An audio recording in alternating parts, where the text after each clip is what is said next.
saiam de casa, porque eu sei que esse coronavírus faz mal pra gente. Mas peça a Deus que Deus não gosta desse bichinho. Lavem a mão bem direitinho, não saiam de casa até esse bichinho mal sair. Então, beijo. Oi, gente, fiquem em casa. E quando passar isso tudo, vocês podem se abraçar. Por enquanto, não. Um beijo. Proteger que a gente ama. Por proteger você. Por proteger que a gente ama. Por proteger você. Meu nome é Isadora. Eu quero que vocês fiquem em casa e tomem cuidado por causa do coronavírus. Beijo também, né? Beijo e desejo de boa tarde e muita saúde para todo mundo, porque o AB1 tá chegando. E olha só, pessoal, chegou a 136 o número de casos confirmados do coronavírus em Pernambuco. 3 casos foram confirmados aqui no Agreste, 2 em Caruaru e 1 em Belo Jardim. Na zona da Mata Sul tem um caso registrado em Palmares. Ainda de acordo com o último boletim, divulgado pela Secretaria Estadual de Saúde, foram confirmadas 10 mortes provocadas pela doença aqui no estado. E um idoso de 75 anos morreu nessa sexta-feira, vítima de síndrome respiratória aguda grave, no Hospital Mestre Vitalino, aqui em Caruaru. Essa notícia está no nosso portal. Ele morava em Jataúba e deu entrada na unidade na última quinta-feira. De acordo com a assessoria de imprensa do hospital, existe a suspeita de que o idoso tenha sido infectado pelo coronavírus. No hospital, foi coletado material para a realização de exames no Laboratório Central de Saúde Pública de Pernambuco. Os exames vão comprovar ou não se o idoso estava mesmo com a Covid-19. A previsão é de que o resultado seja divulgado na próxima terça-feira. Para preservar a identidade da vítima, não foi informado se o idoso tinha alguma doença crônica. E olha só, fim de semana diferente para os pernambucanos, hein? Hoje, amanhã e segunda-feira, por determinação do governo do estado, as praias vão ficar fechadas. E isso vale para todo o litoral pernambucano. Com isso, não é possível nem ficar na faixa de areia das praias. E os parques também ficam fechados até segunda-feira. Além dessas determinações, o governador Paulo Câmara anunciou ontem a manutenção do decreto sobre o funcionamento do comércio e das escolas. O comércio e os serviços vão continuar fechados também até o dia 17. Estamos avaliando a cada semana, mas até o dia 17 o comércio e os serviços também continuarão fechados. Isso vale também para as escolas, para as universidades, cuja o fechamento se estenderá também, no caso das escolas, até o dia 30 de abril.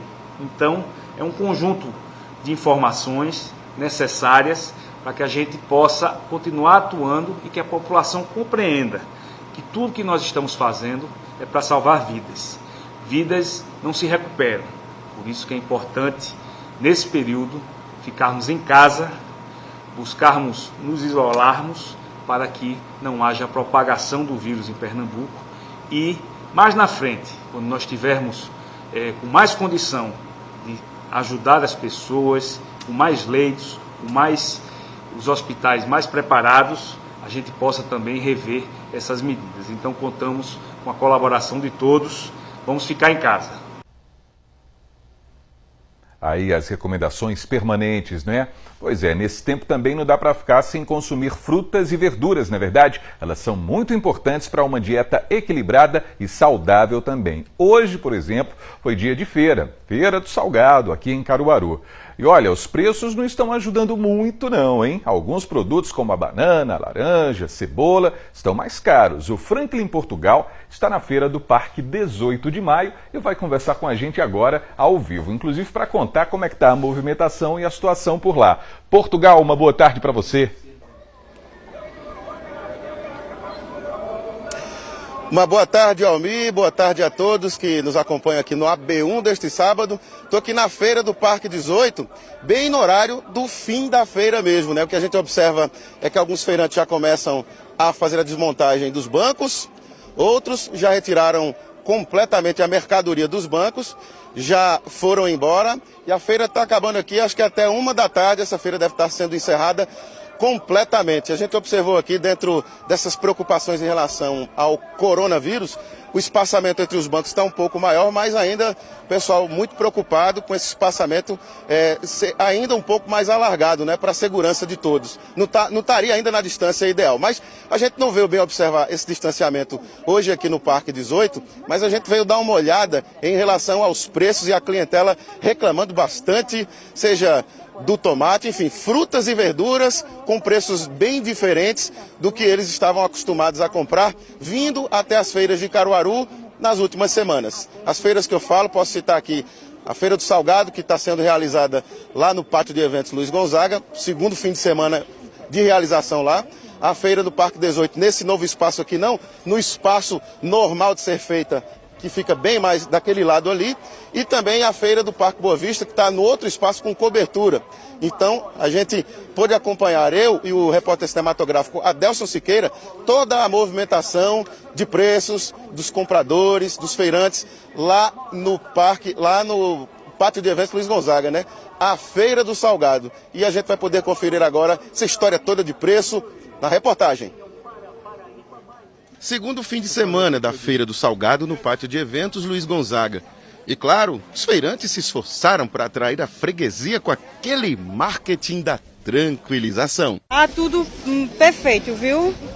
Mas quem veio comprar hoje viu que não estava assim. Os preços estavam diferentes e não do jeito para agradar.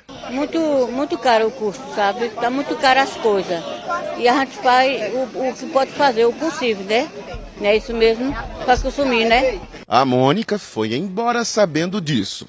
Olha, apertou um pouquinho, viu? As coisas subiram. Da semana passada para cá teve um aumento, sim. O coentro era R$1,50, tá por R$2. O Fabiano, por exemplo, explicou por que a palma da banana estava a R$2 anteriormente e hoje a R$4. É porque a falta dela na Ceasa, né? E no sítio também tá pouca, né? Aí chega pouca na cidade pro pessoal consumir, né? Aí por isso ela sobe. Nesse fim de semana, entre o que sofreu aumento e que a gente pode citar que chamou mais a atenção, é a laranja, por exemplo, que antes estava sendo vendida 6 unidades por R$2, agora está 4 por R$2. Também aqui ao lado, a cebola, que antes estava R$3 o quilo, agora sendo vendida a R$4 o quilo. Seu Amaro deu uma ideia do porquê disso. É por a falta de mercadoria na chegada da Seaga, muito pouco, está chegando menos, aí eles aumentam lá o preço, porque está chegando pouco mesmo. Aí acaba refletindo nos valores. E o consumo é grande, aí eles aumentam o preço da mercadoria por causa desse problema de falta de mercadoria. Com pouca mercadoria e preços para cima, o jeito ainda e sempre é... Tem que procurar ver, né, os melhores preços, fazer pesquisa e ver o melhor preço para se comprar. Tanto que a caneta estava nas mãos da professora Eliane para isso mesmo. A caneta, a anotação, tem que pesquisar várias vezes para ver se encontra um preço acessível, porque... Se não for pela pesquisa, melhor mesmo ganhar de presente do feirante, como esta melancia aí. Uma ida de graça e sem susto na feira. Pois é aquela história, né? Não é como a minha situação. Eu vou uma vez perdida na feira, aí eu não vou saber ter o parâmetro sempre do preço, né? Mas quem vai sempre e anota, vai chiar, vai achar diferente quando tem realmente um aumento, assim como vai comemorar quando tem uma redução. Mas falando do que a gente consome de frutas e verduras, o que é saudável para a gente, tem que fazer esse equilíbrio, né? Nutricional. Por isso que eu estou aqui ao lado da nutricionista Ana Lucena, que está aqui para conversar com a gente aqui na Feira do Parque 18. Ana, primeiramente vem a questão, né? O que a gente pode substituir dentro daquilo que a gente encontra mais caro? Boa tarde. Boa tarde, Franklin. Boa tarde a todas as pessoas que estão nos acompanhando. A gente sabe que está passando por um momento difícil em relação ao isolamento e isso acaba dificultando a chegada dos produtos até a nossa mesa. Então, quanto a isso, a gente tem que se preocupar quais alimentos são essenciais que a gente não pode deixar de consumir e quais podemos substituir que estejam em um preço mais acessível. Por exemplo, a gente tem o brócolis, que ele é um pouco mais caro nesse período, mas a gente pode substituir pela couve. Não que ele seja o mesmo componente nutricional, mas ele vai acabar tendo uma estrutura semelhante e vai trazer inúmeros benefícios devido à presença de vitaminas e outros minerais que tem. Assim como outras verduras, a cenoura a gente pode substituir pelo jirimu, a tomate que está mais cara, ela não tem nenhum substituinte correspondente a valor nutricional, mas ela não precisa ser consumida todos os dias. A gente pode distribuir em 3 vezes na semana, consumir uma quantidade menor, porque a pouca quantidade que a gente consome já é o suficiente para o nosso organismo absorver uma quantidade necessária ao metabolismo do nosso organismo. Olha, informações muito importantes, com certeza. O que a gente não pode deixar de consumir, mesmo que está com o precinho mais salgado? Na mesa do brasileiro não pode faltar nunca a salada crua básica, que é a questão do alface, tomate, pepino e cebola. Então, mesmo que esteja um pouquinho mais cara, é melhor você se apertar um pouquinho, comprar uma quantidade menor, mas não deixar faltar essas questões dessas verduras cruas. Mas também é necessário ter algumas verduras cozidas, como o chuchu, a cenoura, o girimum. Eles geralmente são preços mais acessíveis e tem que estar presente na nossa mesa ao mínimo 4 vezes por semana.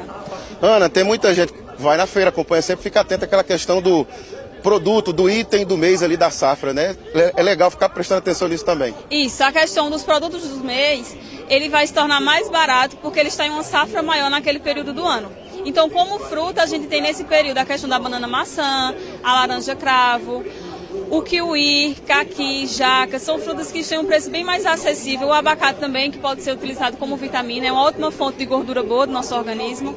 Na questão dos legumes e verduras, vamos ter a cenoura, o repolho, a beterraba, o inhame, o cará. Nesse período do ano, ele está em um período mais barato, pois está em uma safra maior. Então é muito interessante que a gente consiga consumir esse produto em uma quantidade bem maior. Bacana também, tem aqueles horários que servem como dica para você conseguir o que é mais barato, dependendo do horário. É verdade. A questão da feira livre, a gente tem que priorizar o período de fim da feira, que geralmente no fim da feira os vendedores colocam um produto mais barato, porque eles sabem que ali vai passar uma semana para vender novamente, então o produto se torna mais barato. Então a dica que a gente dá para você que gosta de consumir esses produtos, que estão mais caros nesse período, é vir no período mais do final da tarde, no finalzinho da feira, que você com certeza vai encontrar o produto bem mais barato. E mesmo assim, quando consumir, não comprar o produto totalmente maduro, para não ter uma perca maior em um período de tempo menor. Então você fica mesclando entre produtos mais maduros, produtos mais verdes, porque aí você vai ter uma durabilidade por mais tempo. Quer dizer, pelo que você falou aí, tem um produto ali mais caro, mas você tem como encontrar aquele equilíbrio do valor nutricional para poder fazer esse equilíbrio mesmo, né? É verdade, a gente sabe que alguns alimentos, eles são únicos no nosso grupo alimentar, nosso grupo nutricional, mas você não precisa consumir todos os dias, então não precisa comprar uma quantidade tão grande, já que ele está mais caro. Então, já que ele está mais caro, compra uma quantidade menor e compra uma quantidade maior daquele produto que está em um preço mais em conta, que está no período de safra, porque com certeza você vai acabar economizando bem mais e otimizando os valores nutricionais dos alimentos. Ok, olha, muito obrigado pela participação da Ana Lucena aqui com a gente, trouxe todas essas informações e vou pedir para o repórter cinematográfico Adelson Siqueira encerrar aqui a nossa participação com essas imagens aqui da Feira do Parque 18, voltando aí para o estúdio Almir Villanova. Joia, seu Franklin, Portugal. Já aproveitou uma melanciazinha, né? Pelo que percebi aqui nas imagens da reportagem. E a gente fica vendo esse movimento também aí no Parque 18 de Maio. Coisa boa é feira, né? Nesse momento a gente tem que ter muito cuidado com relação à higienização também, né? Dos produtos que a gente leva da feira. Essa questão da distância também em relação às pessoas. Ou seja, é uma maneira diferente, digamos assim, nesse momento de circular nesse espaço tão bacana que é a feira, principalmente em cidades assim como Caruaru, que tem essa cultura muito forte, né? De ir à feira, conversar com as pessoas, ficar trocando ideia ali com o vendedor, com a vendedora. Nesse momento a gente precisa de alguns cuidados a mais. Valeu, Portugal? Tá aí, ó, dinheirinho circulando também, bom da gente ver.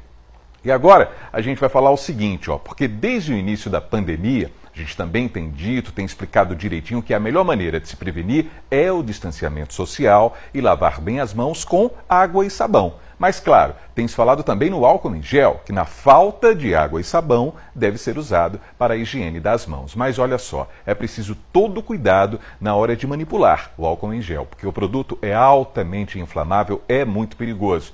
E o pior, ele pega fogo de uma forma que nem dá para a gente ver, a gente não consegue enxergar a chama. Então é sobre esse assunto que a gente conversa ao vivo com o Magno Wendel, ó, vida boa, acabou aí de voltar das férias, bem no meio dessa pandemia. Eu vou perguntar aqui para o Magno quais são os cuidados que a gente precisa ter quando utiliza álcool em gel. Magno, boa tarde para você.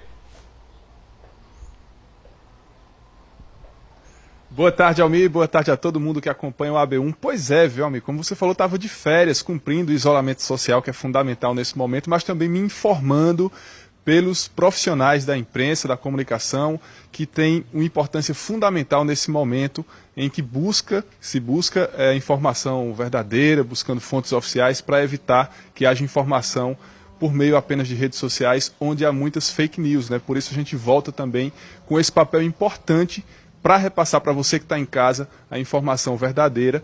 E aí a gente vai agora falar, como você nos disse, Almir, sobre o uso do álcool em gel. Como você bem falou, é importante dizer que em casa é para se usar o sabão e a água, né? Na rua é que se deve usar o álcool em gel, e a gente vai falar sobre esse assunto agora com o capitão do Corpo de Bombeiros. Nós estamos aqui no Corpo de Bombeiros, e aí o capitão Paulo Henrique vai falar conosco sobre isso. A gente vê muito o uso agora do álcool em gel, do álcool 70, né? Mas o ideal é usar água e sabão, porque o álcool em gel é inflamável, tem alguns riscos, não é isso, capitão? Bom dia. É verdade, bom dia.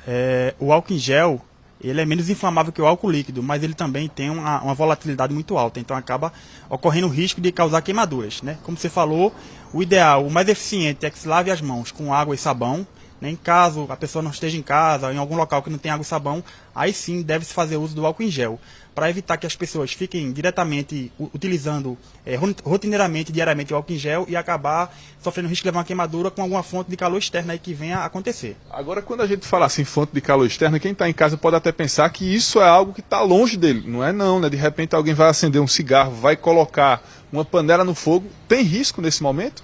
É verdade. Muita gente, às vezes, diariamente acaba passando um álcool nas mãos e às vezes está até na cozinha, fazendo um almoço, fazendo uma comida, e acaba se esquecendo, passa álcool na mão e vai manusear o fogão. E assim que ligar a boca do fogão, corre o risco aí de, com calor e o vapor ocasionado pelo álcool, acabar ocasionando uma queimadura grave, queimadura até de 2º grau. Isso também acontece com pessoas fumantes, né, que acabam muitas vezes também nessa rotina de passar álcool em gel e de repente pode pegar um cigarro e esse calor também provocar uma queimadura por causa do álcool. Capitão, mas nem sempre se vê o fogo, e aí de repente você está sofrendo ali com aquela queimadura e a pessoa que está do lado nem imagina o que é que está acontecendo. Mas onde você passa o álcool, se você tiver contato com essa alta temperatura, pode acontecer de seguir, por exemplo, se passar o álcool até a metade do braço, se iniciar uma queimadura, vai queimar tudo aquilo ali, né? As pessoas sequer vão ver, porque não sai nenhuma imagem ali que, enfim, não sai fumaça, enfim, nada, né? É verdade, e o álcool gel tem essa característica, né, de as chamas dele não serem visíveis. Diferente do álcool líquido, a gente consegue ver aquela chama um pouco azulada, meio transparente, mas ainda consegue enxergar. No álcool em gel tem essa peculiaridade, que a gente não consegue enxergar as chamas, a gente consegue sentir a temperatura, né? A gente sabe que ali tem fogo, se eu colocar um pedaço de papel vai pegar fogo, mas a gente não consegue visualizar essas chamas. Vamos fazer então essa experiência aqui. Nós temos ali também o Eridelson, que também é integrante do Corpo de Bombeiros Militar, e ele vai mostrar pra gente então o que é que ele está fazendo ali. Ele está colocando o álcool em gel no chão, não é isso, capitão? Isso, ele vai colocar o álcool em gel aqui pra gente demonstrar. Certo. Ele agora vai atear fogo. E daí a gente vai perceber que a gente não vai conseguir visualizar as chamas. Tá. Pronto, aí já começa a entrar em combustão. A gente vê que não tem chamas. Agora a gente vai colocar o papel para vocês verificarem que realmente a chama existe. E o papel ele vai entrar em combustão. Olha só, não está tendo nem contato com o álcool em gel, né? Só o vapor ali já fez com que esse papel pegasse fogo. E outra coisa que você tinha me mostrado, capitão, é que se a gente colocar a mão numa certa distância aqui, a gente já percebe esse calor, né? Daqui, por exemplo, pessoal, já estou sentindo um calor extremo. Então, se por acaso você passa álcool em gel em uma parte do seu corpo e tem contato com a chama, o senhor estava dizendo que não precisa nem ter contato direto entre sua pele e a chama, é isso? É verdade, porque na verdade o que entra em combustão são os vapores inflamáveis liberados pelo álcool, não propriamente o fogo em contato com o líquido é que vai emitir a combustão, mas só os vapores que ele emite, isso aí já pode causar combustão, que isso é uma das características dos líquidos inflamáveis. É emitir vapor em contato com a chama externa e ele provocar combustão. Então, reforçando a orientação, para evitar se queimar, o que é que a pessoa deve fazer? Passa o álcool em gel e tem que deixar um tempo depois para poder ter contato, por exemplo, com fogão, com cigarro, é isso? É verdade. O ideal é que se estiver dentro de casa, como eu falei, é lavar com água e sabão. Certo. Caso não tenha, tem que esperar um tempo, porque esse álcool ele vai acabar evaporando da pele, ele é muito volátil. Então, a partir de um tempo, uns 10, 15 minutos, para evitar esse tempo de segurança aí, para ter contato com alguma fonte de calor. Tá certo, então a gente continua por aqui conversando com o capitão Almir, porque essas informações são bem necessárias. Eu, por exemplo, não sabia de todo esse risco, né? E aí, se você por exemplo, passar álcool em gel, por mais distante que você passe, a pele toda pode ser queimada ali se você tiver contato com essa chama, com essa alta temperatura. É um grande risco, né, Almir? Exatamente, é um risco e tanto. E é por isso, né, Magnão, que a gente reforça para você que está acompanhando o AB1 agora, para não fazer esse teste em casa, hein? É justamente isso, a gente está utilizando aqui a TV, o nosso telejornal, para mostrar para todo mundo que é muito perigoso. Mas não é para se fazer em casa esse tipo de experiência, não. O exemplo tem que ficar assim distante e com especialistas. Por isso que a gente foi até ali o Corpo de Bombeiros para conversar com o capitão, não é? Veja, nem a gente mesmo está fazendo essa experiência, porque ela é muito perigosa. Então a gente foi procurar um especialista para trazer todas essas orientações e a gente tem muito cuidado, porque em muitos casos, às vezes o álcool em gel está até na cozinha mesmo, não é? O pessoal está lá na cozinha, não é? Preparando ali a comida, no intervalo desse vai lá, passa o álcool em gel nas mãos e volta para perto do fogão. É aí que está o perigo, porque a gente não enxerga a chama, só o calor, só a queimadura que vai se manifestar de alguma forma. Então, vou perguntar agora para o Magno o seguinte, mesmo diante de todos esses cuidados, todas essas orientações que a gente conferiu agora, Magno, caso venha a acontecer um incidente, o que é que a pessoa deve fazer?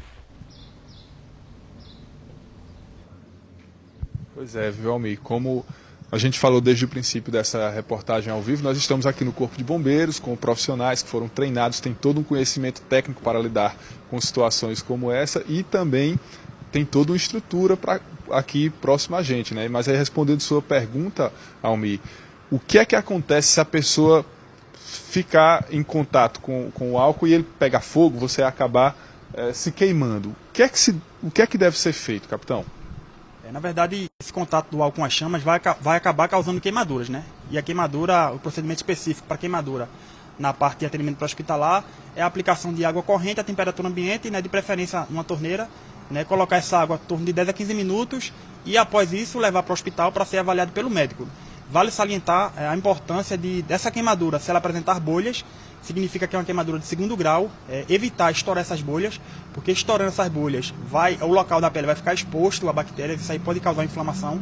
Então, em caso de queimadura de primeiro grau, a orientação é nunca estourar essas bolhas e, no mesmo procedimento, colocar água corrente à temperatura ambiente por 10 a 15 minutos e transportar a vítima para o hospital. Não é a primeira vez que a gente faz reportagens com o Corpo de Bombeiros repassando esse tipo de informação. Em momentos como esse, em que há mais contato com o álcool em gel, é claro que é importante reforçar, mas ainda assim permanece na cabeça de muita gente uma ideia do passado que era divulgada de pai para filho, de que se você colocar, por exemplo, casca de banana, ou enfim, tem uma série de informações que as pessoas passam para lidar com queimadura. Tudo isso, a gente já falou outras vezes, não deve ser feito, né?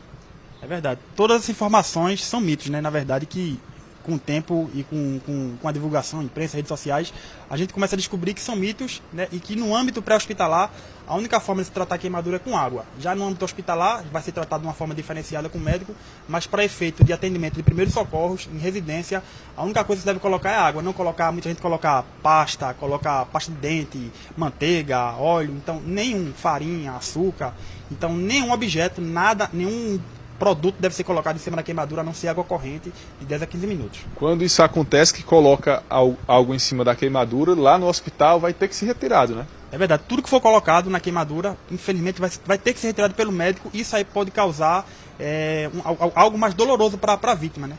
Independente, de repente a vítima levou uma queimadura química com algum produto químico e aquilo que você colocou pode ser que até que cause uma reação química com aquele produto que causou a queimadura, em vez de melhorar vai acabar piorando a situação. Vocês têm recebido informações de acidentes envolvendo queimaduras por álcool em gel recentemente?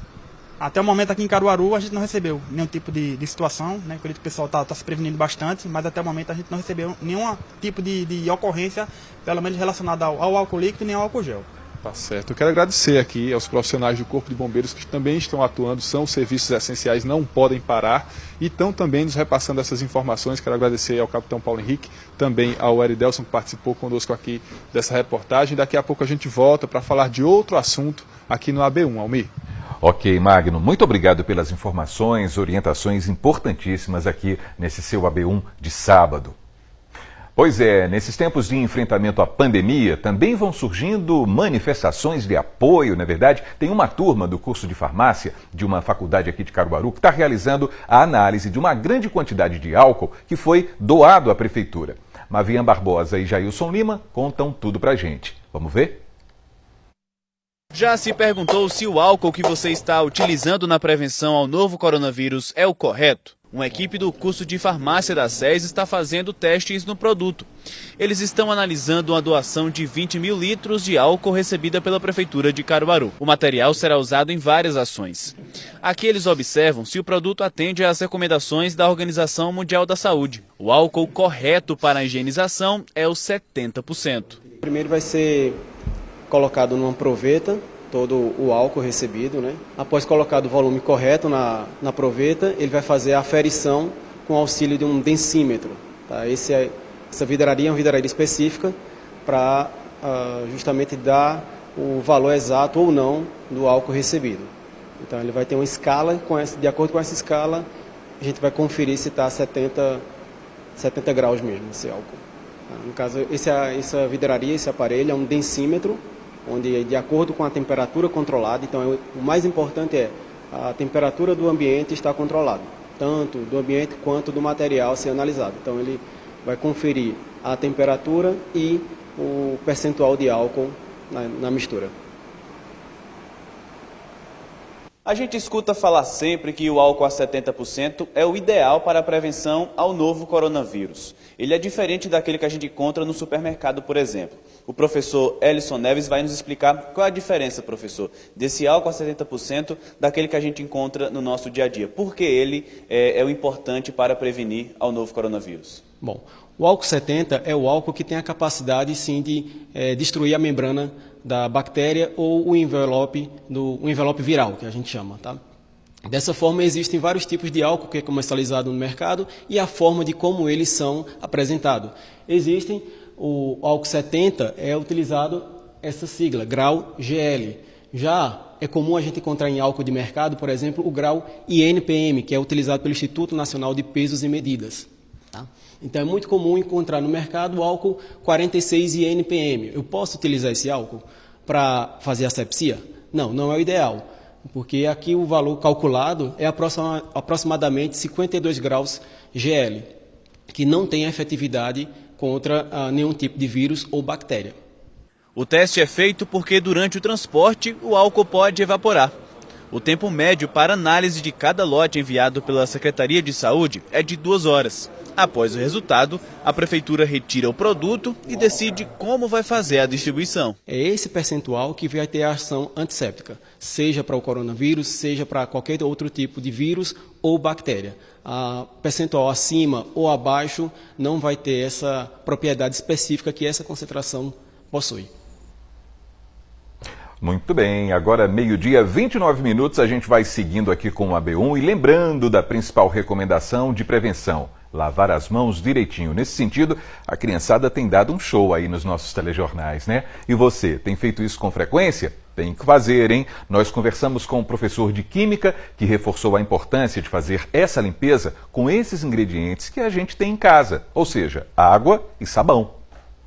O sabão amarelo, ele contém uma concentração de uma substância chamada soda cáustica. Essa substância é uma substância que ela tem um poder de destruição estrutural, ou seja, ela destrói a estrutura de micro-organismos. Eu gosto sempre de dizer que, para a gente entender essa ação destruidora, a gente pode lembrar de uma coisa que acontecia quando a gente era pequenininho. Quando a gente era pequenininho e a gente levava uma queda, caía e a gente chegava com o joelho ralado, maninha, voinha, limpava aquele ferimento com sabão amarelo, para o ferimento o quê? Não inflamar. É super importante a dona de casa e todo mundo em casa saber disso. Sabão é sabão. Então, sabão, ele vai ter ação eficaz sim. O grande segredo é esse. Qualquer sabão que a gente tem aqui, ele vai ser um grande aliado nessa guerra contra o coronavírus. Tá vendo aí? Simples assim. E o Biodicas de hoje está chegando agora, pessoal, e com orientações muito importantes em relação à limpeza também dos objetos, aqueles que a gente utiliza no dia a dia, o controle remoto da TV, o teclado do computador. Confere com a gente. Lavar as mãos, a etiqueta respiratória, tudo isso é importante no combate e prevenção de diversas doenças, especialmente o coronavírus. Mas é necessário uma limpeza, higienização dos objetos do dia a dia. E hoje no Biodicas vamos ensinar como higienizar de forma correta esses objetos.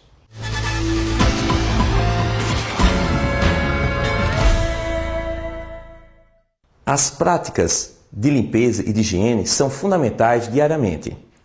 O que a gente vai conversar nesse momento serve tanto para prevenção e combate às verminoses, às doenças ocasionadas por vírus e por bactérias, e especialmente o coronavírus. A gente tem que compreender que o celular é um objeto do dia a dia que a gente utiliza em média e toca nele 2.000 vezes. Então é necessário uma higiene adequada para limpar e higienizar tanto o celular como o teclado, como o mouse, um controle remoto. Você vai utilizar o álcool isopropílico. Esse álcool é o mais adequado. Como o valor dele é um pouquinho alto e também não é fácil você achar no comércio, você pode substituir por toalhinhas umedecidas para beber, que você pode fazer uma higiene. Utilizar o álcool líquido, infelizmente, com frequência não é interessante, porque ele vai ressecar a estrutura dos objetos e você vai passar em toda a estrutura. E você pode utilizar uma haste de plástico com ponta com algodão entre o teclado, que facilita remover toda a sujeira. Isso no teclado, isso também no controle remoto, você pode passar e remover. Lembrando que seja o teclado, o notebook, seja só de uso exclusivo seu, você faz essa limpeza uma vez por semana.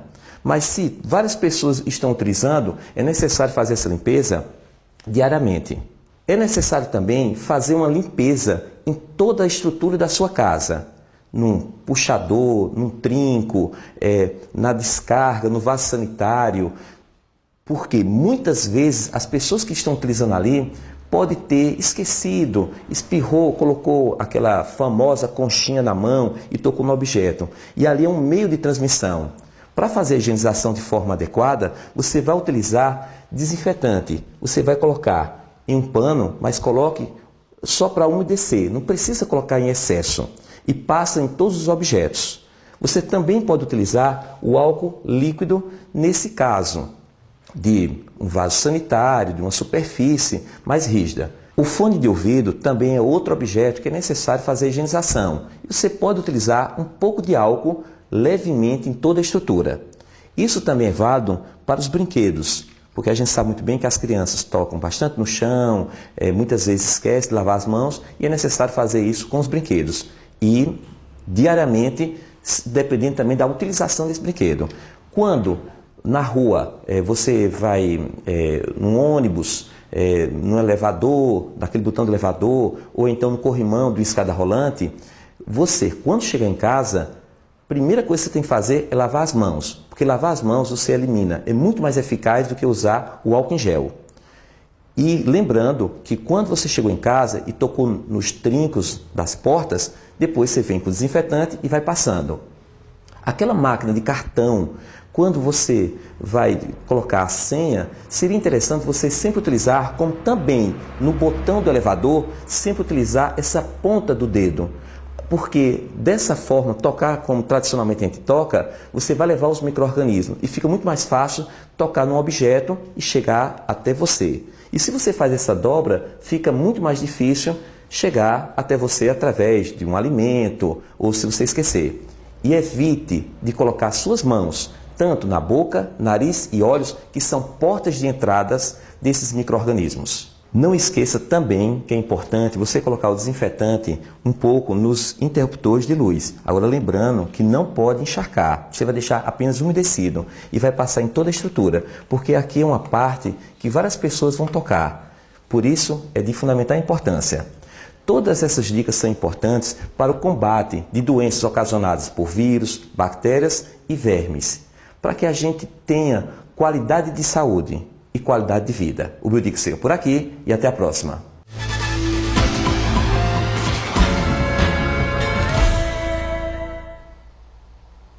Muito bem, agora é meio-dia, 36 minutos no AB1 e me responde uma coisa, você é daqueles que tem arrancado os cabelos para fazer o seu filho deixar o celular de lado, sair um pouco da internet nesse período em que a meninada está todinha em casa? Afinal, são jogos online, redes sociais, vídeos, tanta coisa, né? Como fazer a criança tirar o foco do digital e interagir mais com a família para poder até desenvolver as habilidades, hein? Esse é um assunto para Juliana Nascimento, que está chegando agora para conversar com a gente ao vivo via internet. Boa tarde para você, Julie.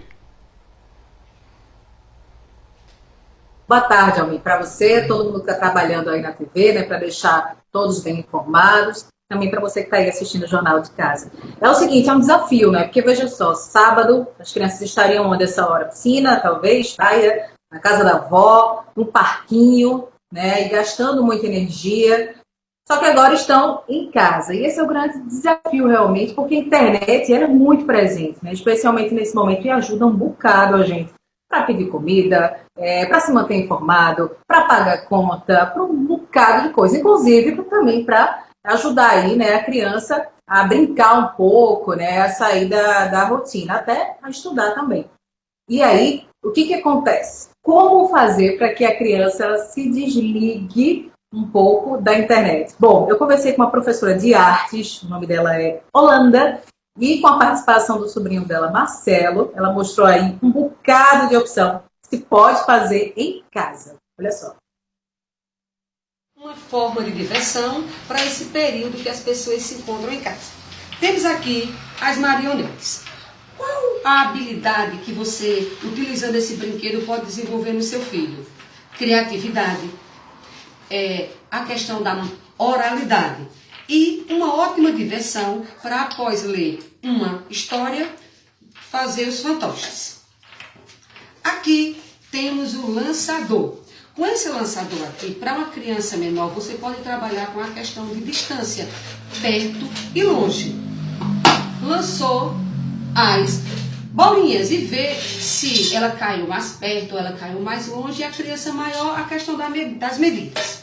Temos também aqui um jogo muito fácil de ser confeccionado. Vamos precisar de uma bolinha e você vai trabalhar a questão da sequência numérica, onde vai ter que passar seguindo os números ou pares ou ímpares. Temos também aqui o peixinho que desce no fio, que trabalha a questão de física, queda livre. Vendo aqui, ó, queda livre. Aqui temos outro brinquedo bem simples de confeccionar, que vai trabalhar a questão do alvo, de motricidade. Ó. Acertou no alvo, ganhou. Aqui tem um bem simples, onde você vai pegar o brinquedo e ele vai se deslocar no espaço. Também trabalhando a motricidade. Temos também aqui um bem simples, que é para trabalhar com linhas, que vai ser girando.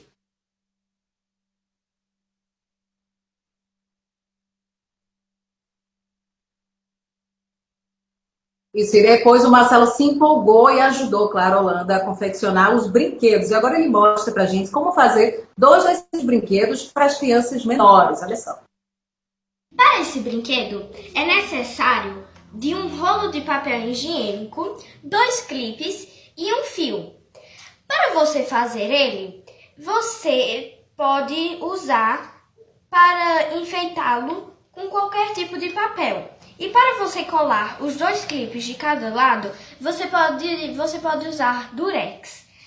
E ele funciona exatamente desse jeito.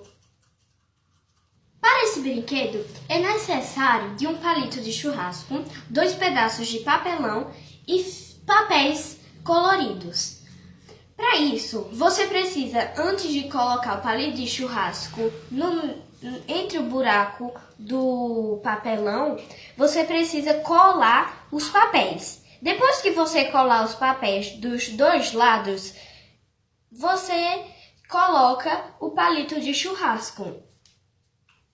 E para isso, você só segura assim, gira e ele dá um efeito muito legal. Você também pode subir mais um pouco e você fazer isso. Meu nome é Marcelo e esse é o brinquedo que pode fazer várias formas girando. Eita, Marcelo, que massa! Então vamos aprender agora como fazer brinquedos para as crianças maiores, também super fácil de fazer. Iremos precisar de uma caixa de pizza, de preferência, e também pedaços de rolo de papel higiênico ou de papel toalha. Corta-se os pedaços e coloca números. E depois, aquela bolinha que o seu filho aperreou você joga ela no tabuleiro e ele tem que seguir a sequência, seja só de números ímpares, só de números pares, ou também quando ele não conseguir fazer a sequência numérica que você determinar, você recomeça. Para crianças menores, você poderia usar formas geométricas ou então letras do alfabeto, vogais. Como vocês podem ver aqui, temos um campinho de futebol muito fácil de fazer. Você só vai precisar de uma caixa de papelão e qualquer tampinha de garrafa. Para você se divertir, é só você tentar pegar a tampinha e tentar fazer o gol. E você só vai usar um peteleco.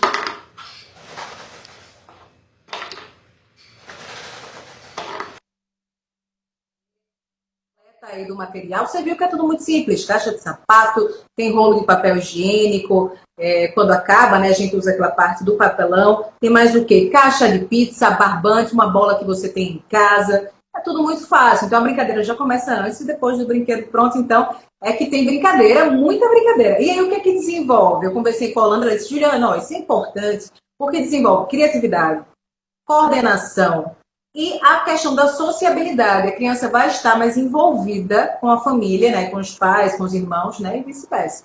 É muito bacana. Bem legal, Júlio, bem legal, né? Todas essas informações são importantes aí para a gente preencher o tempo em casa e desenvolver também aí, né, a meninada em relação à criatividade. Aí eu pergunto para você, dona Juliana Nascimento, na sua infância, você também fabricava alguns brinquedinhos ou não? Fabricava, eu era um bocado arteira, viu, amigo? Eu lembro muito de coisas que eu fazia, assim, que eram comidinhas. Eu acho que isso é muito, né, Menina faz muito isso, comidinhas. Então eu ia para o jardim, pegava uma planta, outra fazia uma sopinha, um negócio, não tomava, né? Obviamente eu não consumia, mas estava lá para as minhas bonecas e também fazia muita pintura, né? Eu era bem arteira, assim. Eu acho que isso falta um bocado hoje em dia, né? As crianças e nós, adultos, estamos tão voltados, assim, a olhar para baixo do celular, né? Que às vezes é muito bom mexer com as mãos, mexer com a cabeça e ter esse momento que é um momento de interação, né? De integração com toda a família. E aí quem se deu bem ao meio foi Marcelo, né? Que ficou cheio de brinquedo para escolher. Cheio de brinquedo, viu, Júlia? Eu lembro bem também, assim, que na infância, o que era que acontecia? Mamãe, professora a vida inteira, né? Então lá em casa sempre tinha uma caixinha de giz. E aí eu gostava de desenhar um campo no mosaico, que era o piso lá de casa. As casas antigamente tinham pisos de mosaico, né? Talvez algumas gerações nem conheçam, porque hoje é piso de cerâmica. Mas aí eu desenhava lá o campinho e com as tampinhas de refrigerante eu fazia as equipes, né? Então pintava no dorso da tampinha, né? Com caneta azul e no time adversário a caneta vermelha. Então ali eu fazia as minhas partidas também e o chão ficava cheio de giz. Mamãe toda vez que chegava da aula via e já sabia do que se tratava, né? Então, criatividades, né? Coisas de um tempo em que nem havia essa pandemia que a gente está acompanhando aí, mas são dicas para a gurizada aproveitar, como a gente viu aí com a Juliana Nascimento. Julie, valeu. Agora que você já está grande, já é gente grande, vai fazer comidinha de verdade daqui a pouco, porque está na hora do almoço, né? Obrigado, viu, Julie? Bom sábado. É isso aí, ó. Nós temos falado muito aqui no AB1 que esse distanciamento social não são férias, hein? Tem muita gente trabalhando em casa, ou como a gente aqui na Asa Branca, né? Parte dos colegas aqui da empresa também estão trabalhando aí de forma remota, como é o caso da própria Júlia, sempre tomando todos os cuidados para evitar contaminação. Mas e a criançada, hein? As escolas estão fechadas e os estudos também precisam continuar. A gente já viu aí essas questões dos brinquedos, não é? Mas agora falando sobre conhecimento, ó, a internet tem sido uma poderosa aliada nesse momento e tem ajudado inclusive a manter o ritmo aí nos estudos da garotada. Vamos ver? Todo mundo em casa. Está ficando até normal nas últimas semanas. Mas aqui o desafio é manter um ritmo de estudos. Narcisa cursa Direito. Até tem aulas online, mas não é a mesma coisa. Eu estou tentando estudar a matéria antes de ter aula online, porque os professores já estão passando esse conteúdo e a gente consegue ter uma preparação melhor. Saudade da faculdade já? Demais. Eu estava até dizendo às minhas amigas, estou com saudade de reclamar de estar indo para a faculdade. Ela mora com a irmã de 14 anos, o pai e a mãe, que inclusive tem que ficar no pé para garantir que as meninas sigam estudando. Elas têm um momento de manhã ficar livre, aí dormem até tarde, mas depois elas têm que ajudar nas tarefas de casa, não pode ficar até tarde no telefone. Aí elas acham ruim, mas aí fica uma regrinha.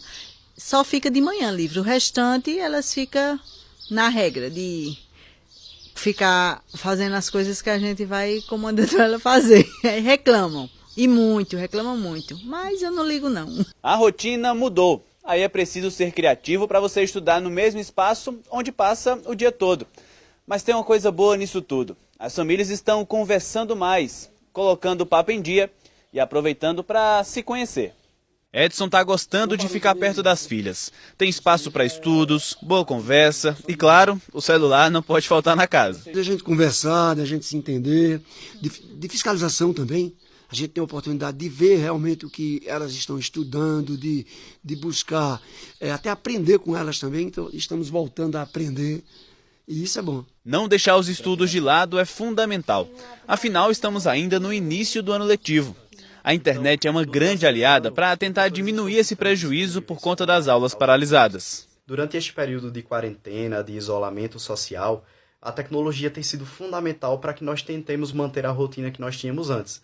Então, esse momento tem sido muito importante, esse momento de contato virtual e ao vivo com os alunos e com o professor. Legal, né? Depois do intervalo você vai ver, amanhã é comemorado Domingo de Ramos, mas por causa dessa pandemia, a programação vai ser diferente. Não é isso, Magno Wendel?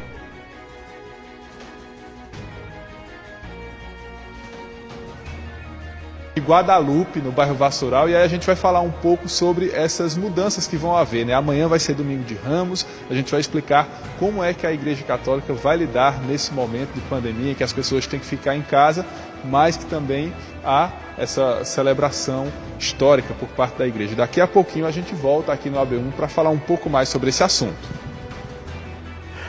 E tem ainda coisas da terra. Hoje, Valdir Santos bate um papo com a cigarrinha do Nordeste, Cacá Cantarelli, olha.